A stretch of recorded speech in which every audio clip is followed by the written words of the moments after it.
Gano, Facebook ako!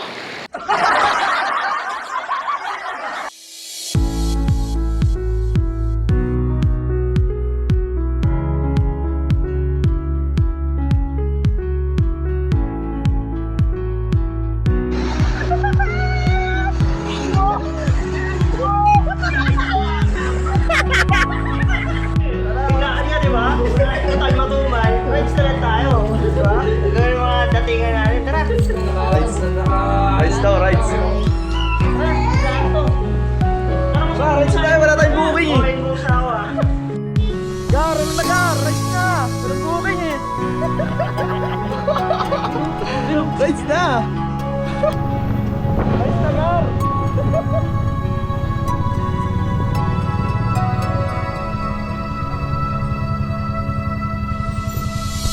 Rides, walang booking eh. Ayun mga hataw. Hataw.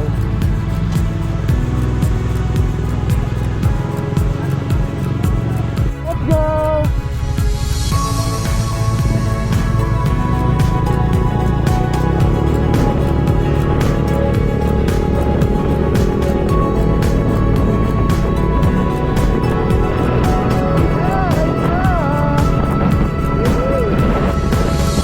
Yo, good day mga pares, ang mapagpalang araw sa ating lahat at napagpasyahan nga namin mga Panda Riders na mag-ride na lang papuntang Tanay Rizal sa dahilan ng matumal ang aming mga app at walang pumapasok na booking.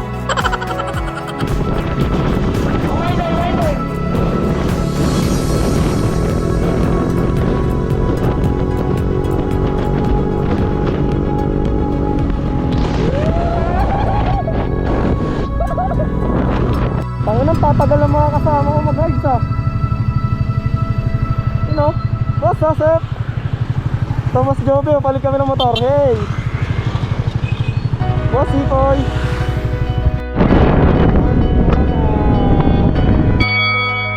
At di kalaunan ay nakarating na rin kami sa arko ng Antipolo. Dito na nga nagsimula ang nagbabadyang panahon.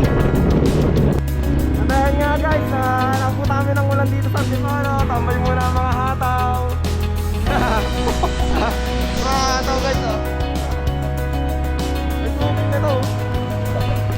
Ano? Panda ride. Walang booking sa Tajik. At dito na nga namin pinagpatuloy ang aming biyahe sa kadahilan ng huminto na ang ulan. Sundan nyo lang siya, sir. Sundan nyo lang siya, sir. Pauli ako. Sundan nyo lang to. Pauli lang ako. At nakarating na kami dito sa Tanay Rizal at papasok nga pala kami dito sa signboard ng Padaranak Falls. At ang pupuntahan nga pala namin dito ay isang kuweba at isang ilog na nagngangalang Kalinawan Cave at Kalinawan River. Let's go! Ayun, nandito na kami. Napasok namin ng Kalinawan River. Sama ko yung mga hataw sa Taguig. Ayan, yan sila. Huy! Ikot na! Ayan po rin eh.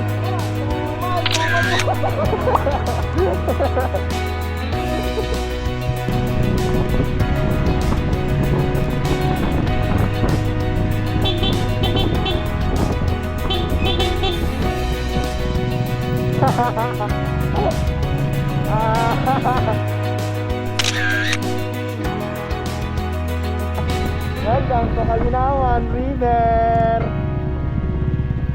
Papasok namin ang river. Yung mga hataw. Pap, saan deliver mo, Pap?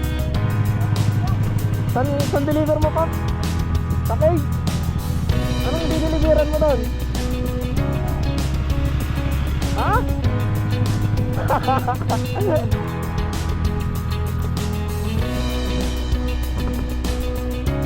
Parang fake booking tayo ah. Parang fake booking tayo dito. Wrong pin. Ha? Wrong pin. Fake booking tayo na ito ah. Picture muna si Idol. Sa patep. Lapit ka konti.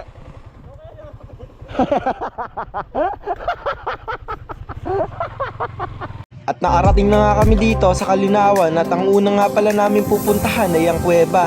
At dito makikita ang pag-aambagan ng bawat isa para sa entrance at tour guide. Ang tour guide fee nga pala nila dito ay 200 piso at 70 pesos naman sa entrance at 20 pesos sa parking fee. So nagkakahalaga lang ito ng 140 bawat isa. Tiyak na masusulit mo na ang kaalaman at karanasan sa pagpasok sa kuweba.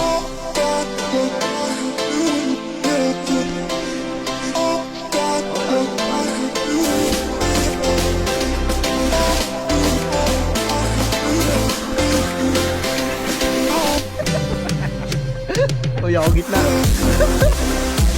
Uy, pasok sila. Sa kuweba na to, may mga dito nakatanong ang mga bomba.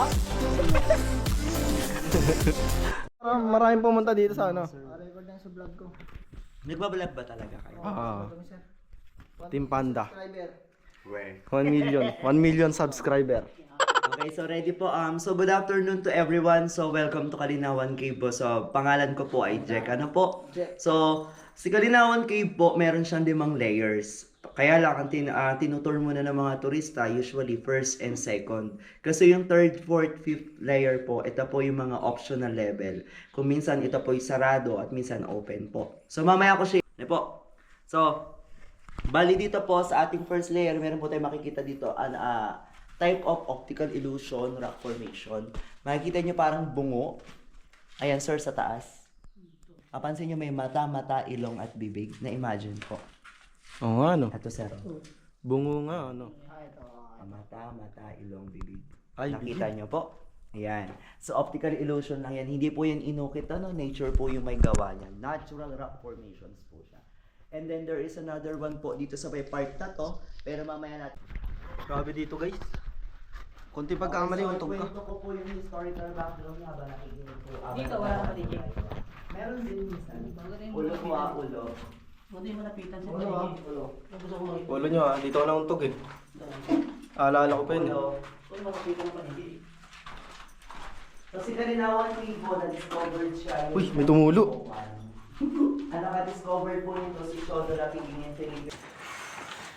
Uy, yan na. Ano, kamusta booking? Wala ako nang booking sa loob eh. Fake booking? Wait. Panda.